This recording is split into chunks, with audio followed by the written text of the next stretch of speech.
एक 16 साल की लड़की जिसके साथ एक रेप होता है और रेप करने वाला आरोपी है एक एमएलए और वह रेप ही नहीं करता, वह गैंग रेप करवाता है उस लड़की के साथ। जब उसके पिता को पता चलता है कि उसकी बच्ची के साथ ये बर्बरता हुई है, तो ये निश्चित है कि उसके पिता एफआईआर दर्ज करेंगे और उस अपराधी को सज़ा दिलाएँगे। और इसकी सज़ा तो केवल फांसी का फंदा हो सकता है, उम्र कैद भी नहीं। लेकिन जब उसके पिता पुलिस स्टेशन में जाते हैं, तो उसके पिता का ये बयान ये नहीं लिखती है पुलिस, एफआईआर दर्ज नहीं करती है, बल्कि डराया धमकाया जाता है, फटकारा जाता है। क्या क्या पैसे, सत्ता और पॉलिटिकल में इतनी पावर है कि अगर कोई नेता, कोई बड़ा व्यक्ति इतना घिनौना नीच काम करे, भले ही वो सत्ता में है या सत्ता में था, तो क्या पुलिस ये केस नहीं लिखेगी? क्या पुलिस डरती है? क्या पुलिस प्रशासन डरती है इन चीज़ों से? तब यही होता है उस बाहुबली के चक्कर में, उस एमएलए के चक्कर में ये केस नहीं लिखा जाता, नहीं दर्ज किया जाता, बल्कि उसके पिता को डराया धमकाया जाता है और साथ में ऐसा कुछ होता है जो मेरा सर हिला देता है। आपको भी अगर इस कहानी को सुनकर अगर आपकी आत्मा नहीं रोती है, तो आप इंसान नहीं हैं। मैं इस कहानी को आगे बताता हूँ, क्या होता है उसके पिता के साथ। उसके पिता का गलत इल्ज़ाम लगा दिया जाता है किसी गलत केस में और इसको पिता को ही सज़ा हो जाती है, उस आरोपी को नहीं।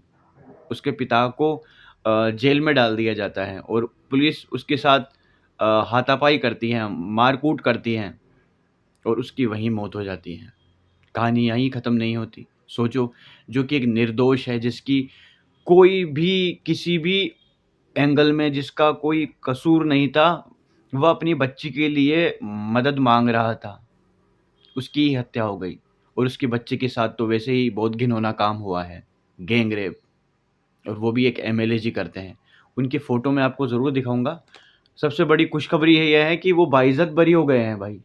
ये है वो, बाइज़्ज़त बरी होने वाले अपराधी, एमएलए। ये तो हुई यहाँ की बात। जब वो लड़की अपने वकील के साथ और अपनी चाचा-चाचियों के साथ, अपने परिजन के साथ कोर्ट जाती है, लेकिन उसे कोर्ट तक पहुँचाया ही नहीं जाता। उसके साथ एक बहुत बड़ा ट्रक हादसा हो जाता है। हादसा होता है या करा दिया जाता है।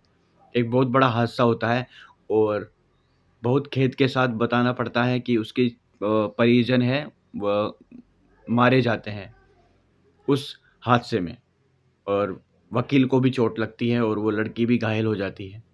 लेकिन वो लड़की ज़िंदा बच जाती है और कोर्ट पहुँचती है और कोर्ट ने इस व्यक्ति को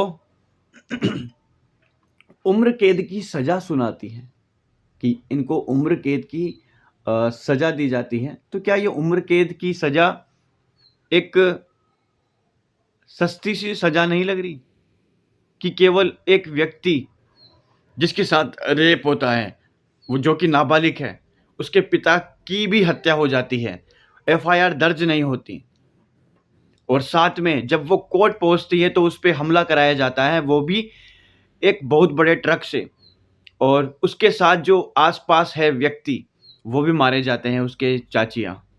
सोचो, आज वो लड़की आज लड़की वो इतनी मानसिक अवस्था में है, जब उसे पता चलता है कि उसका जो अपराधी था, आज वो बाइज़्ज़त बरी कर दिया जाता है, वो भी सुप्रीम कोर्ट के ज़रिए। सोचो, सरकार, सुप्रीम कोर्ट, पुलिस व्यवस्था, ये किस लिए? अगर ऐसा ही अ, होता है, मतलब आज इससे ये साबित होता है, ये आज नहीं हुआ, ये होता आ रहा है।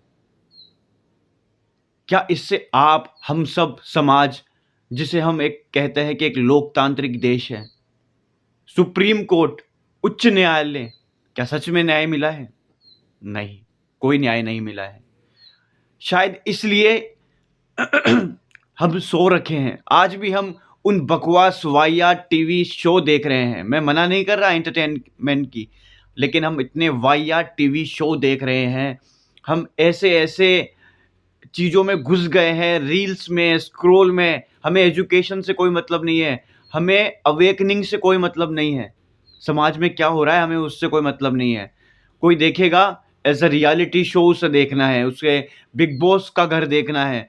भाई देश में क्या हो रहा है तुम जग जाओ, या वरना ऐसे वारदात काफ़ी होगी और होती आएगी। ये व्यक्ति आज बाइज़्ज़त बरी है, सोचो।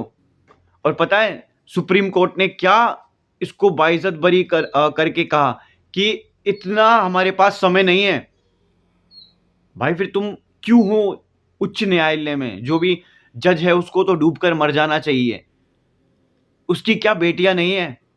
क्या पैसा ही सब कुछ है? क्या सत्ता ही सब कुछ है? ये लोकतांत्रिक देश ये जो बना है वो आपके और हमारे मतदान से बना है। और इतना घिनौना काम करने वाले आज आज़ाद घूम रहे हैं। इनको बेल नहीं मिलती, इनको तो आज़ादी मिल जाती है। और पता है उस लड़के के साथ कोर्ट कोर्ट में जज ने क्या कहा कि आप 5 किलोमीटर एरिया में ही रहिए। सोचिए ये कैसी मनोदशा है उस जज की। क्या वो लड़की अब सिक्योर नहीं है? जब वो लड़की अपने जज के साथ प्रोटेस्ट करती है दिल्ली में, तो उसको प्रोटेस्ट करने की भी इजाज़त नहीं दी जाती, पुलिस उसे पकड़ लेती है और बोलती है आप ये नहीं कर सकते। वो लड़की जब सवाल उठाती है कि क्या उस व्यक्ति ने मेरे साथ इतना घिनौना रेप किया, क्या ये इजाज़त देती है सरकार? तो आप सोचिए, एक ऐसी व्यवस्था जिसमें हम जी रहे हैं, आप जी रहे हैं और आप अपने आप को खुशनसीब समझते हो कि आप विश्व गुरु वाले देश में हो, तो नहीं। आपको और समाज को एजुकेट करना होगा, समझाना होगा कि ये सत्ता, ये कुर्सियाँ कोई राजाओं के लिए नहीं बनी, कि जिसके हमारे मतदान से वो अय्याशियाँ करे, अपराध करे। ये है हमारे लिए एक लीडर चुना जाता है कि जो देश को, कानून को, व्यवस्था को बनाए रखे, उस मानवता को बनाए रखे। लेकिन क्या होता है?